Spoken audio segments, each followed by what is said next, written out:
Clare's Law was introduced more than a decade ago after mother Clare Wood was murdered at the hands of her abusive ex-partner.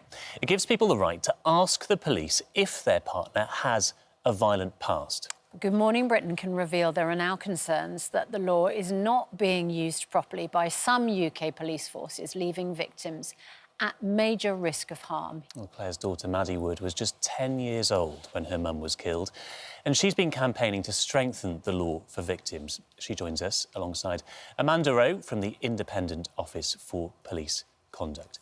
Good morning to both of you, and Maddie, I could see you watching the recap there of what happened to your mum, and also seeing your granddad there speak so passionately and campaign so hard before he died.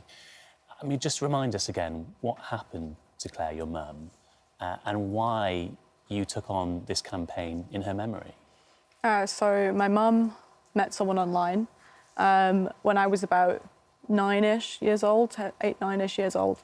And he progressively became more and more abusive as time went on, and eventually escalated into stalking, into, you know, constant calls, threats, and eventually into, sadly, him killing her. So the reason I've taken on this campaign now is to continue some of my granddad's work with the law, which is deeply important to protect people and to inform people. I think it needs to be used to its full effectiveness in order for it to save as many lives as possible. What if Clare's Law, which is obviously in your mum's name, if there had been a law, a duty on police forces to disclose what they knew about partners or former partners, what information would your mum have been able to find out about this man? So if, at the time, before Clare's Law, you were not allowed to know any previous offences, but if she had been able to, if the police had been able to tell her, she would have found, he held a woman at knife point, he had multiple restraining orders on him. It was a really serious history of violence. And Amanda, you are at the IOPC, Police Conduct, Independent Office. 60,000 applications were made in the last year for people trying to find out if their partner or ex-partner has this kind of history. That is an astonishing number of applications. In a way, it's sort of no wonder that police forces might be struggling under that number of applications. But what are they doing wrong? How many of them are not delivering that information in the 4-week deadline? I think I couldn't say how many are not delivering within the deadline, but we know that some forces are not meeting that 28-day deadline. There are delays in providing disclosure of information, and there are also issues in terms of safeguarding whilst people are making an application and waiting for the results, because they are at heightened risk at that point. What are they doing? What are the police officers doing wrong? Why is that delay happening?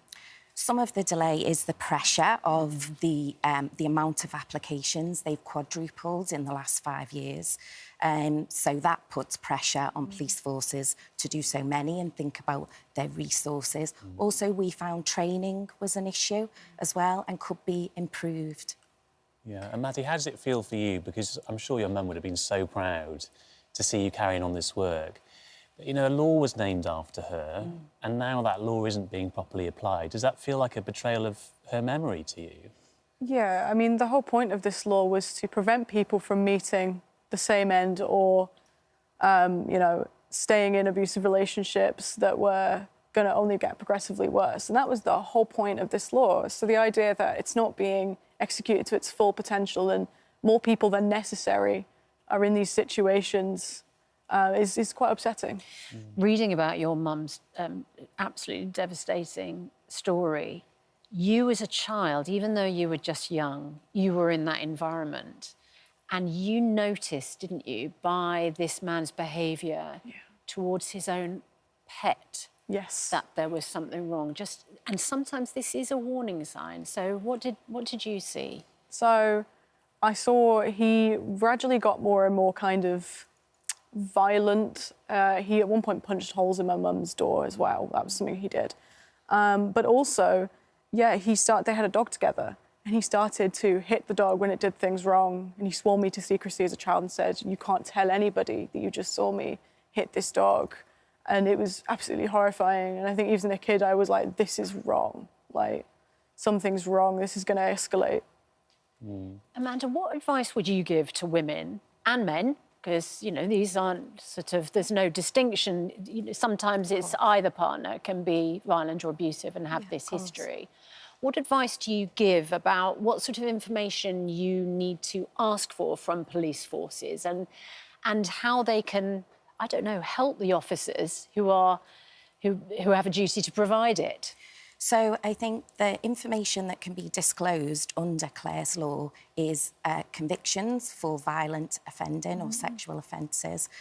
Also a history of domestic abuse. Someone may be a serial domestic abuser, as an example, or really stalking and harassment, a history of stalking and harassment. And would these be complaints or would they be convictions? They could be both. It's information that's held on the system. And what is the threshold for the person who's applying? I mean, if you just have a sort of suspicion about your partner or you're just entering a relationship and you think, I just want to know this person's OK, is that enough? That is sufficient to make an application. Sometimes there is a trigger for somebody making an application. Sometimes, as a matter of course, when someone enters into a new relationship, they will routinely check. Yeah. Well, it's so interesting talking to you both. Maddie, congratulations on the work you're doing. It's so important that people understand that they do have access to this. And well done for keeping up the pressure on police forces to do it in a way that's going to save lives. Thank you both so much for coming in this morning. Thank you. Thank you. A Home Office spokesperson said, we fully expect police forces to follow the guidance, respond rapidly and help protect those at risk from harm. We've made it our mission to halve violence against women and girls this decade, which includes the right to know about a partner or ex-partner's previous abusive offending. And if you've been affected by any of the issues we've been discussing this morning, you can find advice and support at itv.com/helplines.